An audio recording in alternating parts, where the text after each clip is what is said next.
আল্লাহ এই বিলটা যেন প্রত্যাহার হয়ে যায়, চাইছে, সেটা পার্সেন্টেজটা কম। 10% মুসলমান চাইছে, 90% মুসলমান হয়ে হয়ে করছে। খালি চায়ের দোকান আফসোস হচ্ছে আর মাচানে হচ্ছে। কথা ঠিক না বেঠিক জোরে বলে? যাই হোক, সেই নামাজ এমন একটা নামাজ হয়েছিল পৃথিবীর জমিনে হয়নি, কিয়ামত পর্যন্ত হবে না। মুসলমান ঘরের ছেলে মেয়েরা, আব্বারা, তরুণেরা, এ নবী পাকে প্রেমিকেরা, ইয়া রাসূলুল্লাহ দিবানারা, মসজিদ আকসা শরীফ বলে এমন একটা মসজিদ ইসলাম জানে যেটা প্রথম কিবলা ছিল, কাবা শরীফটা প্রথম কিবলা ছিল না। এই যুবকেরা, বারা, তরুণেরা, আমার নবী পাক সাল্লাল্লাহু আলাইহি ওয়াসাল্লাম মসজিদ আকসা শরীফে নামাজ পড়তে পড়তে বলেছিলেন, আল্লাহ পাক এই মসজিদ আকসা শরীফটা যদি কিবলা না হয়ে আপনার কাবা বাইতুল্লাহ শরীফটা যদি কিবলা হতো কতই না ভালো হয়ে যেত। যখনই নবী পাক সাল্লাল্লাহু আলাইহি ওয়াসাল্লাম এই জিনিসটা মনের মধ্যে ইচ্ছা করলেন, আল্লাহ পাক কোরআন শরীফে আয়াত নাযিল করে দিলেন, কদ নারা তাকাল্লুবা ওয়াজহিকা ফিস সামাই ফালানুওয়াল্লিয়ান্নাকা কিবলাতান তারদাহা ফাওয়াল্লি ওয়াজহাকা শাতরাল মাসজিদিল হারাম। এ আমার হাবিব, তুমি চিন্তা করো না, নামাজ পড়তে পড়তে তোমার চেহারা মোবারকটাকে কাবা শরীফে দিয়ে ঘুরিয়ে নাও। আমি আল্লাহ পাক এখনই চেঞ্জ করে মসজিদ আকসা কিবলাটাকে চেঞ্জ করে কাবা শরীফকে আমি আল্লাহ পাক কিবলা বানিয়ে দেব।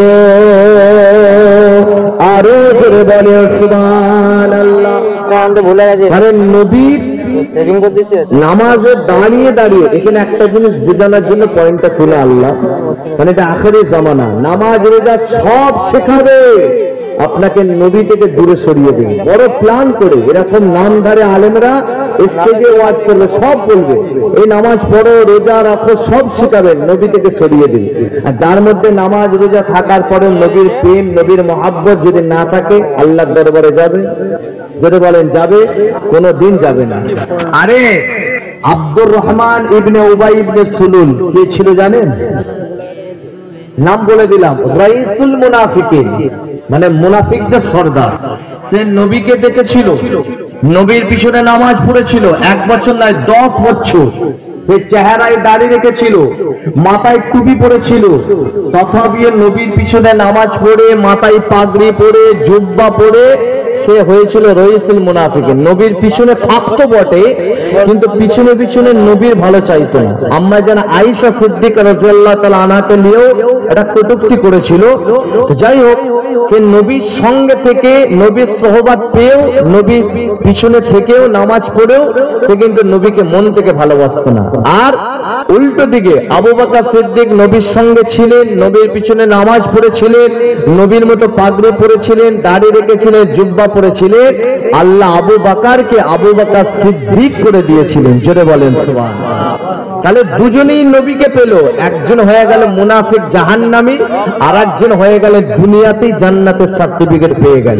আলেম ওয়াজও করবে, তা আলেম যদি না বাঁচেন, সব আলেম ওই ইউটিউবের মাধ্যমে শুনে হই হই করবে, ওই আলেম সে বটেই, কিন্তু আপনাকে জাহান্নামে নিয়ে যাচ্ছে না তো, নবী থেকে দূরে সরাচ্ছে না তো, এইটা ভেবে নামাজ পড়বেন। যে পয়েন্টটা বললাম এবং কোরআনের এভিডেন্স দিলাম, দলিল অন রেকর্ড হচ্ছে যে নবীর এক শ্রেণীর আলেম বলছে নবীর খেয়াল যদি নামাজে আসে নামাজ হবে না, বলছে নবীর খেয়াল। কিন্তু সেই নবী পাক সাল্লাল্লাহু আলাইহি ওয়াসাল্লাম নামাজে দাঁড়িয়ে বলছে, আল্লাহ যদি আপনি কাবা শরীফটাকে কিবলা করতেন, আকসাটাকে চেঞ্জ করে, কতই না ভালো হতো।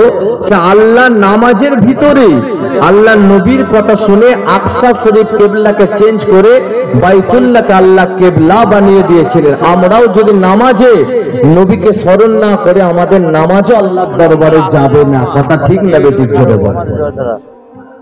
এই যুবকেরা, বারা, তরুণেরা, যখন কাবা শরীফটা কিবলা হয়ে গেল, নবী